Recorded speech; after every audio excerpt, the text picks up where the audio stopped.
Hello everyone, good morning and welcome to ambitiousbaba.com. We are back with our daily current affairs. तो चलिए जानते हैं 22 अक्टूबर के current affairs क्या है। कुछ पर्सनल रीजंस के कारण 20 और 21 को मैं आपकी क्लास नहीं ले पाई थी और उन क्लास के जो क्वेश्चंस है वो हम हमारी वीकली रिवीजन करंट अफेयर्स जो 200 प्लस का पार्ट 4 होगा उसमें हम कवर करेंगे संडे को। चलिए बढ़ते हैं आज के क्वेश्चंस की ओर।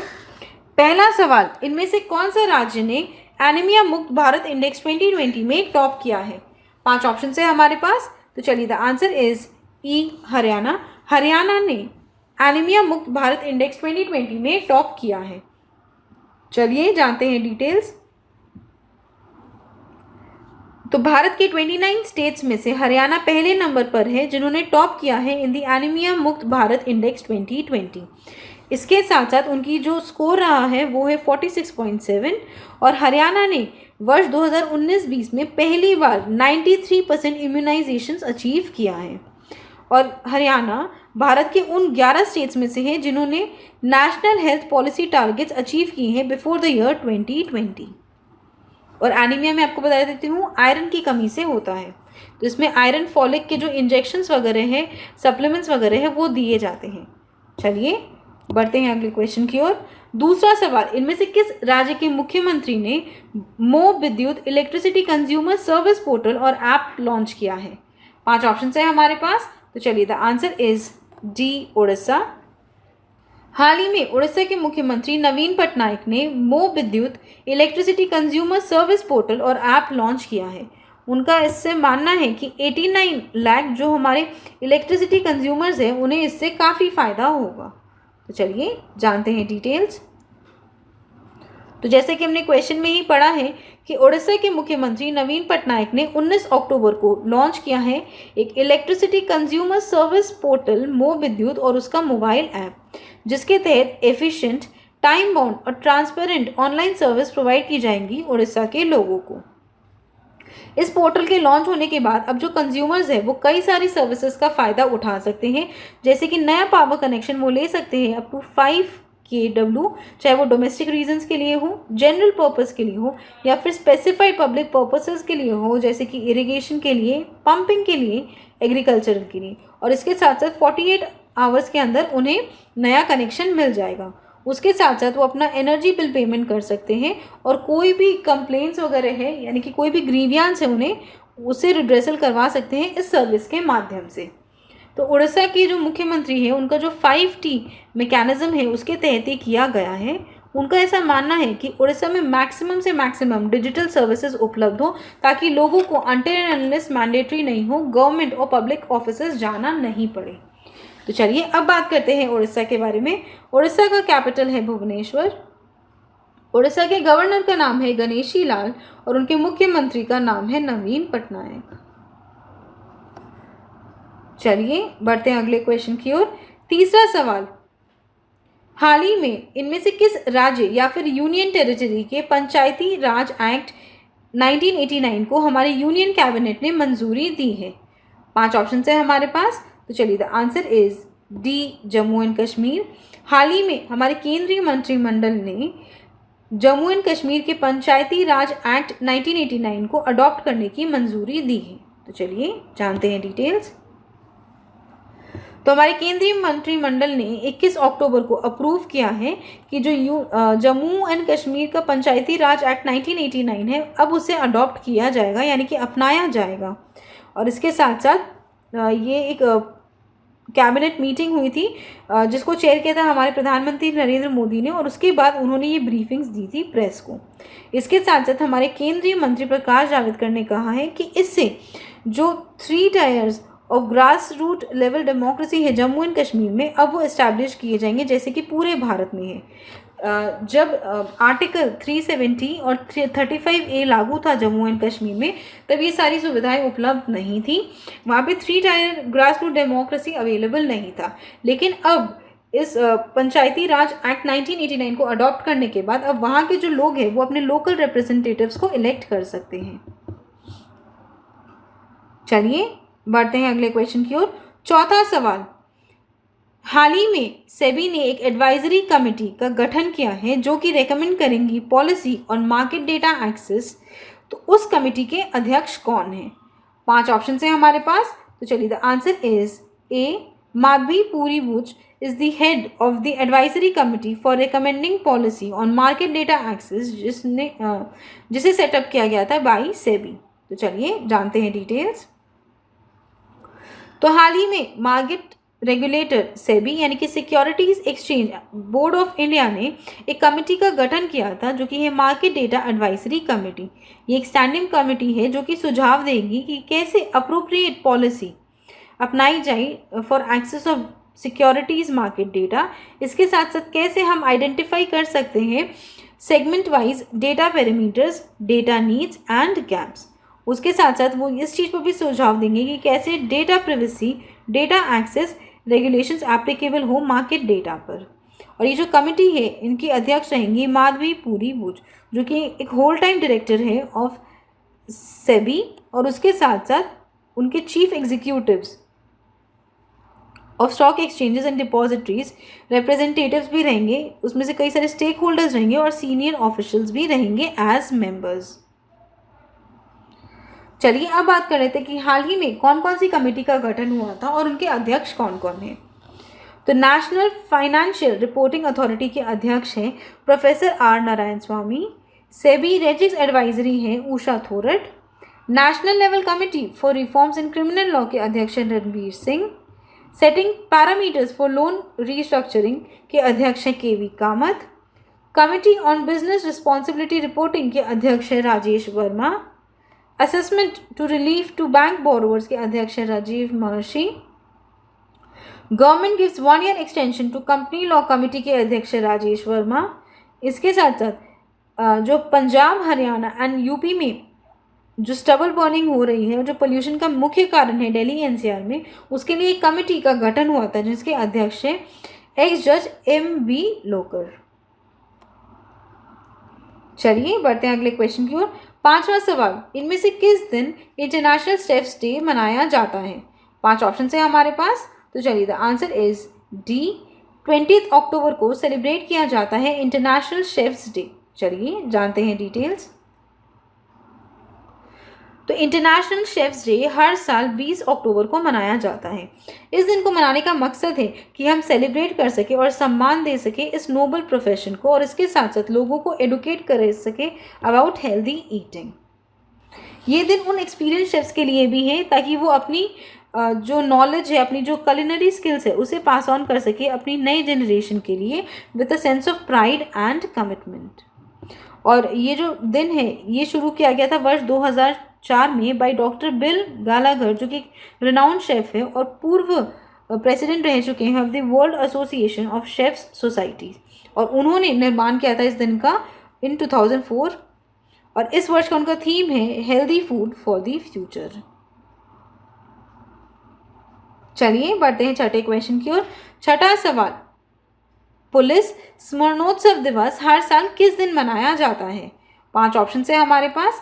तो चलिए, द आंसर इज सी, 21 अक्टूबर को पुलिस कमेमोरेशन डे मनाया जाता है। चलिए जानते हैं डिटेल्स। तो पुलिस कमेमोरेशन डे हर साल 21 अक्टूबर को मनाया जाता है। इस दिन को मनाने का मकसद यही है कि हमारे जो शहीद हुए हुए पुलिसकर्मी हैं उन्हें हम सम्मान दे सकें जिन्होंने इस सर्विस के लिए अपनी जान दी है। उसके अलावा इस ईयर ये दिन इसलिए भी स्पेशल है, खास है, क्योंकि जो हमारे पुलिसकर्मी हैं वो हमारे फ्रंट लाइन वर्कर्स हैं जो अपनी जान जोखिम में डालकर कोरोना वायरस के संक्रमण से लोगों को बचाने में काफ़ी ज़्यादा मेहनत कर रहे हैं। और उसके साथ साथ ये दिन इसलिए भी मनाया जाता है ताकि हम उन पुलिस वालों को ऑनर कर सकें ऑल ओवर द कंट्री जिन्होंने दिन रात एक करके काफ़ी मेहनत की है कि कोविड-19 के संक्रमण और उनके नॉर्म्स को फॉलो किया जा सके सही ढंग से। चलिए बढ़ते हैं अगले क्वेश्चन की ओर। 7वां सवाल, वर्ष 2018 के दौरान OECD देशों में नए प्रवासियों का कुल आमद के संदर्भ में भारत की रैंकिंग क्या है? 5 ऑप्शन है हमारे पास। तो चलिए, द आंसर इज ए, दूसरे नंबर पर है भारत। तो चलिए जानते हैं डिटेल्स। तो भारत की रैंकिंग रही है दूसरे नंबर पर in terms of total inflow of new migrants to OECD countries during the year 2018। तो चलिए पहले बात कर लेते हैं OECD क्या है। तो OECD का फुल फॉर्म है organisation for economic cooperation and development. ये एक फोरम है जिसमें 36 मेंबर स्टेट्स हैं जो कि मार्केट इकोनॉमीज़ के साथ काम करते हैं एक साथ मिलकर, और इसके साथ साथ इसमें 70 नॉन मेंबर इकोनॉमीज़ हैं जो कि एक साथ मिलकर हमारे इकोनॉमिक ग्रोथ को फोस्टर करते हैं और सस्टेनेबल डेवलपमेंट लेके आते हैं।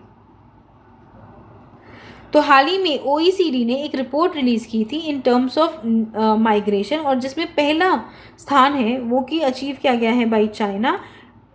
पहले भी चाइना ने ही प्रथम स्थान हासिल किया था, और दूसरे नंबर पर है भारत।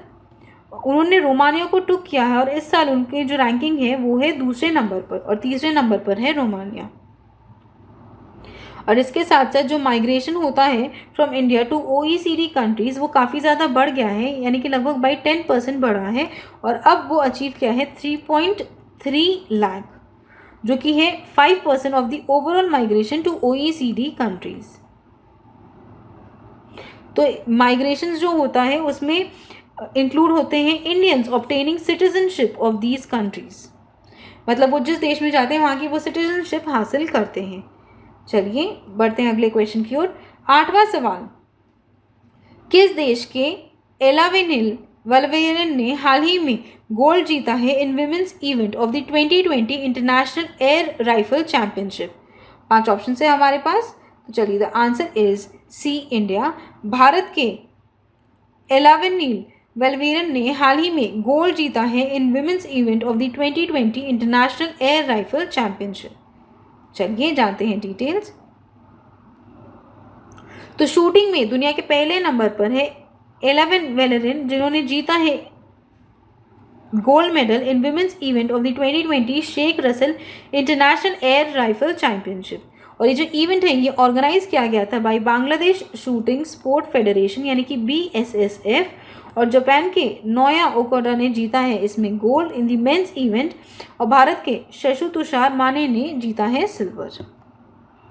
चलिए बढ़ते हैं आगे 9वें क्वेश्चन की ओर। 9वां सवाल, इनमें से किसने अपनी आत्मकथा पोर्ट्रेट्स ऑफ पावर लॉन्च किया है? 5 ऑप्शन है हमारे पास। तो चलिए the answer is B, NK Singh. NK Singh ने लॉन्च की है अपनी ऑटोबायोग्राफी जिसका नाम है पोर्ट्रेट्स ऑफ पावर। तो वरिष्ठ इकोनॉमिस्ट और ब्यूरोक्रेट NK सिंह यानी कि नंद किशोर सिंह ने हाल ही में अपनी आत्मकथा रिलीज की है जिसका नाम है portraits of power, half a century of being at ring side. और ये जो किताब है ये दर्शाती है NK सिंह की ज़िंदगी के बारे में, जिन्होंने काफ़ी एक्टिव रोल प्ले किया है भारत के इकोनॉमी डेवलपमेंट में, और वो करंटली सर्व कर रहे हैं as the chairman of the 15th finance commission. तो चलिए with this we come to the ends of today's class. I hope आपको ये वीडियो पसंद आया हो। अगर ये वीडियो पसंद आए तो इसे लाइक कीजिए, अपने दोस्तों के साथ शेयर कीजिए, और हमारे चैनल एम्बिशियस बाबा को सब्सक्राइब ज़रूर कीजिए। Also please visit our website test.ambitiousbaba.com, जहाँ पर आपको स्क्रीन पर दिए गए सभी सब्जेक्ट से रिलेटेड ऑनलाइन टेस्ट सीरीज मिल जाएंगी। इस वेबसाइट पर जाके आप अपना रिक्वायर्ड मॉक टेस्ट परचेज कर सकते हैं, और उसके बाद आप उसे एक्सेस कर सकेंगे 24/7 अपने अकाउंट में। इसके अलावा कोई शिकायत हो, कोई सुझाव हो तो हमें नीचे कमेंट करके ज़रूर बताइएगा। Thank you friends, that's all for today and have a great day. तो चलिए बढ़ते हैं 21 अक्टूबर के क्वेश्चंस की ओर। पहला सवाल, भारत का पहला बहु मॉडल लॉजिस्टिक्स पार्क इनमें से कौन से राज्य में स्थापित किया जाएगा? 5 ऑप्शन है हमारे पास। तो चलिए the answer is B, Assam. हाल ही में भारत का पहला multimodal logistics park Assam में आने वाला है, और ये जो पार्क है ये दो चरणों में ख़त्म किया जाएगा, और ये कंप्लीट हो जाएगा बाय द ईयर 2023। और उनका ऐसा अनुमान है कि इसके बाद 20 लाख डायरेक्ट और इनडायरेक्ट जॉब्स क्रिएट किए जाएंगे लोगों के लिए। तो चलिए जानते हैं डिटेल्स। तो हमारे केंद्रीय मंत्री नितिन गडकरी ने फाउंडेशन रखा है भारत का पहला मल्टी मॉडल लॉजिस्टिक्स पार्क के लिए, जो कि आसाम में आने वाला है। और ये जो पूरा प्रोजेक्ट है इसकी कुल लागत है 694 करोड़ रुपए। ये पार्क डेवलप किया जाएगा अंडर दी भारतमाला परियोजना, और इस प्रोजेक्ट के बाद अब डायरेक्ट कनेक्टिविटी लिंक की जाएगी through air, road, rail and waterways. तो ये जो पार्क आने वाला है इसमें बहुत सारी सुविधाएं उपलब्ध है, जैसे कि कोल्ड स्टोरेज की सुविधा यहाँ पर उपलब्ध होगी, यार्ड्स रहेंगे, क्लियरेंसेस हाउस रहेंगे, उसके साथ साथ जैसे कि ट्रक्स पार्किंग की सुविधाएं होंगी, पेट्रोल पंप्स रहेंगे। तो ये अपने आप में एक छोटा सा हब होगा जिसमें सारी की सारी सुविधा उपलब्ध है, और इसके बाद इससे कनेक्टिविटी मिल जाएगी अलग अलग जगहों के लिए। तो ये काफ़ी बड़ा डेवलपमेंट रहेगा। तो चलिए अब बात करते हैं आसाम के बारे में। आसाम का कैपिटल है दिसपुर। आसाम के मुख्यमंत्री का नाम है सर्बानंद सोनोवाल, और आसाम में कई सारे फेमस प्लेसेस हैं, जैसे कि Kaziranga national park, Manas national park, Kamakhya temple, Majuli island, Hoollongapar gibbon wild life sanctuary. तो चलिए बढ़ते हैं अगले क्वेश्चन की ओर। दूसरा सवाल, कटी बिहू फेस्टिवल इनमें से कौन से राज्य में मनाया जाता है? 5 ऑप्शन है हमारे पास। तो चलिए the answer is C, Assam. Assam में सेलिब्रेट किया जाता है काटी बिहू त्योहार। तो चलिए जानते हैं डिटेल्स। तो काटी बिहू एक रीजनल पब्लिक हॉलिडे है जो कि आसाम में सेलिब्रेट किया जाता है in the first day of the month of काटी, जिसे हिंदी में कार्तिक कहा जाता है। तो आसामीज कैलेंडर्स में जब कार्तिक महीने का पहला दिन होता है तब सेलिब्रेट किया जाता है काटी बिहू, और इसे कोंगाली भी कहा जाता है, जिसका मतलब होता है पुअर, क्योंकि इस टाइम खाने के लिए ज़्यादा कुछ नहीं उपलब्ध रहता है। तो बिहू 3 बार मनाया जाता है आसाम में। पहला होता है भोगाली और माघ बिहू, जो कि 13 और 14 जनवरी को सेलिब्रेट किया जाता है। दूसरा है रोंगाली और बोहाग बिहू, जो कि 14 अप्रैल और 15 अप्रैल को सेलिब्रेट किया जाता है। और तीसरा है कोंगाली या फिर काटी बिहू, जिसे अक्टूबर में सेलिब्रेट किया जाता है। तो ये जो तीनों बिहू फेस्टिवल्स हैं ये एग्रीकल्चरल से रिलेटेड हैं। तो पहले 2 जब हार्वेस्ट सीजन होता है तब मनाया जाता है, और ये जो तीसरा है जो काटी बिहू है वो सेलिब्रेट किया जाता है जब रीलोकेट किया जाता है राइस सैपलिंग को, और काटी का मतलब होता है कट यानी कि काटना। तो चलिए अब बात कर लेते हैं कि आसाम में कौन कौन से इम्पोर्टेंट त्यौहार मनाए जाते हैं। तो पहला है भाई शागू, दूसरा है Me Dam Me Phi, Ambubachi festival, Majuli festival, Dehing Patkai festival, tea festival, Baishagu festival और करम पूजा। चलिए बढ़ते हैं अगले क्वेश्चन की ओर।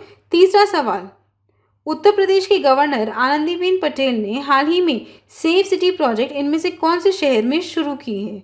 5 ऑप्शन है हमारे पास। तो चलिए the answer is D, Lucknow. Uttar Pradesh की गवर्नर आनंदीबेन पटेल ने हाल ही में सेफ सिटी प्रोजेक्ट लखनऊ में शुरू किया है, और ये वन ऑफ द 8 सिटीज़ हैं जहाँ पे ये प्रोजेक्ट शुरू किया जाएगा। ये 180 दिन ये कैंपेन चलेगा। तो चलिए जानते हैं डिटेल्स। तो हाल ही में उत्तर प्रदेश के गवर्नर आनंदीबेन पटेल ने कहा है कि जो पुलिस अफसर हैं यानी कि जो महिला पुलिस अफसर हैं उनकी मूवमेंट रहेगी लखनऊ में, जिसके साथ साथ लोगों को एक सेफ्टी और प्राइड की फीलिंग महसूस होगी, क्योंकि यूपी में महिलाओं के खिलाफ कई सारे जो क्राइम्स है वो बढ़ते ही जा रहे हैं। और इसके साथ साथ उन्होंने इनॉग्रेट किया है सेफ सिटी प्रोजेक्ट का, जो कि 180 दिन लंबा कैंपेन है, जिसमें पुलिस और जो अदर डिपार्टमेंट्स है वो एक साथ मिलकर महिलाओं की सेफ्टी के ऊपर काम करेंगे। और इसी के लिए उन्होंने 100 पिंक स्कूटीज़ और 10 4 व्हीलर्स भी फ्लैग ऑफ किए हैं, जिससे जो महिलाएं हैं वो उसे लेकर राउंड लेंगी सिटी की रात को। और उसके साथ साथ ये जो व्हीकल्स जो पुलिस वालों ने फ्लैग ऑफ किए हैं उसमें कई सारी सुविधाएं उपलब्ध होंगी, जैसे कि फर्स्ट एड की सुविधा उसमें उपलब्ध होंगी। इसके साथ साथ टॉर्च लाइट्स वगैरह रहेंगी, ताकि जो भी महिला पुलिसकर्मी है वो किसी भी तरीके का जो डेंजर है उसे पहले ही समझ जाए और उससे अकॉर्डिंगली एक्शन ले सकते हैं। तो चलिए अब बात करते हैं यूपी के बारे में। यूपी के गवर्नर का नाम है आनंदीबेन पटेल। यूपी का कैपिटल है लखनऊ, और यूपी के चीफ मिनिस्टर का नाम है योगी आदित्यनाथ।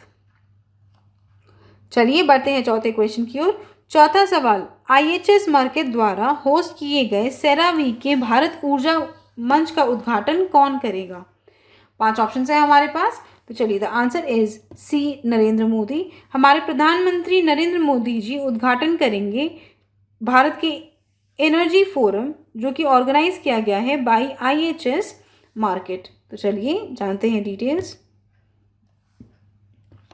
तो जैसा कि हमने क्वेश्चन में ही पढ़ा है कि प्राइम मिनिस्टर श्री नरेंद्र मोदी उद्घाटन करेंगे भारत के एनर्जी फोरम का 22वां वीक, जो कि चलेगा 26 अक्टूबर 2020 से 28 अक्टूबर 2020 को। और ये चौथा ईयर है इस फोरम का, और ये होस्ट किया जाएगा बाय IHS मार्केट। तो इस एनर्जी फोरम 22वां वीक प्रोवाइड करेंगे कई सारी unique opportunity from the energy industry all across the world. और इसके साथ साथ एक अपॉर्चुनिटी प्रोवाइड करेंगे कि कैसे हम डायरेक्टली हमारे पॉलिटिकल लीडर्स से, पॉलिसी मेकर से और इंडस्ट्री लीडर्स के साथ डायरेक्टली बातचीत कर सकते हैं और उनको सुन सकते हैं। उसके अलावा ये फोरम काम करेगा कि क्या भारत के लिए ग्लोबली क्या सब है एनर्जी के रूप में, क्या क्या अपॉर्चुनिटीज़ हैं, पोटेंशियल्स है, और उसके साथ साथ कोविड-19 का जो इम्पैक्ट पड़ा है भारत के एनर्जी कंजम्पशन पे, और इसके अलावा फ्यूचर में कैसा रहेगा भारत का एनर्जी सेक्टर। चलिए बढ़ते हैं 5वें क्वेश्चन की ओर। 5वां सवाल, भारत ने चांदीपुर परीक्षण रेंज से इनमें से कौन सी स्वदेशी रूप से विकसित stand of anti tank missile सफलतापूर्वक परीक्षण किया है? 5 ऑप्शन है हमारे पास। तो चलिए, the answer is E. SANT नाम की एक मिसाइल है जिसका हाल ही में भारत ने सक्सेसफुल परीक्षण किया है चांदीपुर टेस्ट रेंज से। तो चलिए जानते हैं डिटेल्स। तो भारत ने हाल ही में सक्सेसफुली टेस्ट फायरिंग की है stand of anti tank missile की, जिसका नाम है SANT, 19 अक्टूबर 2020 को। और ये जो मिसाइल है ये इंडक्ट की जाएगी हमारे इंडियन एयरफोर्स में, और इसे डेवलप किया है DRDO ने, जो कि है defence research and development organisation. और इसके अलावा हमने क्वेश्चन में ही पढ़ा है कि इस मिसाइल का सक्सेसफुल परीक्षण किया गया है चांदीपुर टेस्ट रेंज से, जो कि है उड़ीसा में। और इसके साथ साथ ये इस मिसाइल की खास बात है कि इसमें कैपेबिलिटी है ऑफ लॉक ऑन, लॉन्च के पहले और लॉन्च के बाद। ये जो मिसाइल है ये वेरिएंट है नाग मिसाइल का, और एक अपग्रेडेड वर्जन है हेलिना का। इसके अलावा नाग मिसाइल का दूसरा एक वेरिएंट है जिसका नाम है हेलेना, और इस मिसाइल का पहली बार परीक्षण किया गया था नवंबर 2018 में पोखरान से। चलिए बढ़ते हैं अगले क्वेश्चन की ओर। 6वां सवाल, एशिया पावर इंडेक्स 2020 जो कि रिलीज किया गया है by the Sydney based Loewi institute, उसमें भारत की रैंकिंग कौन से नंबर पर है? 4 ऑप्शन है हमारे पास। तो चलिए, the answer is D, 4th। Asia power index 2020 में भारत की रैंकिंग है 4थे नंबर पर। तो चलिए जानते हैं डिटेल्स। तो जैसे कि हमने क्वेश्चन में ही पढ़ा है कि भारत की रैंकिंग है 4थे नंबर पर, और उनका स्कोर है 39.7 out of 100 in the Asia power index 2020, जो कि रिलीज किया गया है by the Sydney based Loewi institute. तो एशिया पावर इंडेक्स 2020 26 कंट्रीज को आंकता है, और उसके साथ वो एक्सेस करता है the relative power of states in Asia. तो ये एनुअल एशिया पावर इंडेक्स एक एनालिटिक टूल है जो कि कंट्रीज़ और टेरिटरीज़ को रैंक करता है इन टर्म्स कि उनके पास क्या क्या है, और उसके साथ साथ क्या वो अपने रिसोर्सेज और इन्फ्लुएंस के साथ कर सकते हैं ताकि उनका डोमिनेंट पोजीशन बना रहे इन एशिया। तो चलिए बात कर लेते हैं कि कौन कौन सी कंट्रीज़ पहले नंबर दूसरे नंबर पर है। तो सबसे पहले नंबर पर है US, दूसरे नंबर पर है चाइना, तीसरे नंबर पर है जापान, और चौथे नंबर पर है भारत। तो जैसे कि आप जानते हैं कि इसमें सिर्फ 4 ही चीज़ें इंपॉर्टेंट होती है रैंकिंग इंडेक्स में। सबसे पहला कि किसने रिलीज़ किया है, तो वो है सिडनी बेस्ड लोवी इंस्टीट्यूट। दूसरा, इसमें पहले नंबर पर कौन से देश है, तो वो है US। तीसरा नंबर, भारत का स्थान कौन से नंबर पर है, तो वो है 4थे नंबर पर। और चौथी ये चीज़ है कि ये किस बेसिस पे ये रैंकिंग दी जा रही है, मतलब कि क्या है, तो ये है एशिया पावर इंडेक्स 2020। चलिए बढ़ते हैं 7वें क्वेश्चन की ओर। 7वां सवाल, वर्ल्ड ऑस्टियोपोरोसिस डे हर साल किस दिन मनाया जाता है? 5 ऑप्शन है हमारे पास। तो चलिए, द आंसर इज बी, 20 अक्टूबर को मनाया जाता है वर्ल्ड ऑस्टियोपोरोसिस डे। तो चलिए जानते हैं डिटेल्स। तो हर साल globally world osteoporosis day celebrate किया जाता है 20 अक्टूबर को, और इसके साथ साथ एक वर्षीय लंबा कैंपेन चलता है जिसमें ग्लोबल अवेयरनेस फैलाया जाता है कि कैसे हम ऑस्टियोपोरोसिस को रोक सकते हैं, उसके क्या डायग्नोसिस है, और इसके अलावा उनका ट्रीटमेंट क्या है। और ऑस्टियोपोरोसिस के अलावा एक मेटाबॉलिक बोन डिजीज़ का। और इसे ऑर्गेनाइज किया गया है by the international osteoporosis foundation द्वारा। ये कैंपेन है, ये अकम्पनी किया जाता है बाय कम्युनिटी इवेंट्स। बहुत सारे कम्युनिटी इवेंट्स हेल्प किए जाते हैं, लोकल कैंपेन्स चलते हैं कि कैसे इस बीमारी को रोका जा सकता है, उसके क्या क्या सिम्टम्स हैं, कैसे सही टाइम पर अगर इसे डायग्नोज किया जाए तो इसका ट्रीटमेंट क्या है। और इसके साथ साथ इन कैंपेन्स में हिस्सा लेते हैं national osteoporosis patients societies globally और फ्रॉम 90 कंट्रीज़। चलिए बढ़ते हैं 8वें क्वेश्चन की ओर। 8वां सवाल, वर्ल्ड स्टैटिस्टिक्स डे हर साल किस दिन मनाया जाता है? 5 ऑप्शन है हमारे पास, तो चलिए द आंसर इज डी, 20 अक्टूबर को सेलिब्रेट किया जाता है वर्ल्ड स्टैटिस्टिक्स डे। तो चलिए जानते हैं डिटेल्स।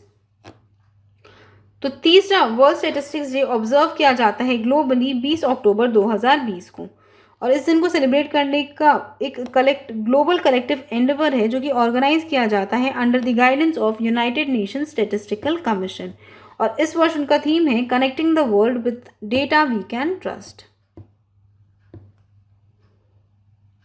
चलिए अब हम बढ़ते हैं 22 तारीख के क्वेश्चंस की ओर।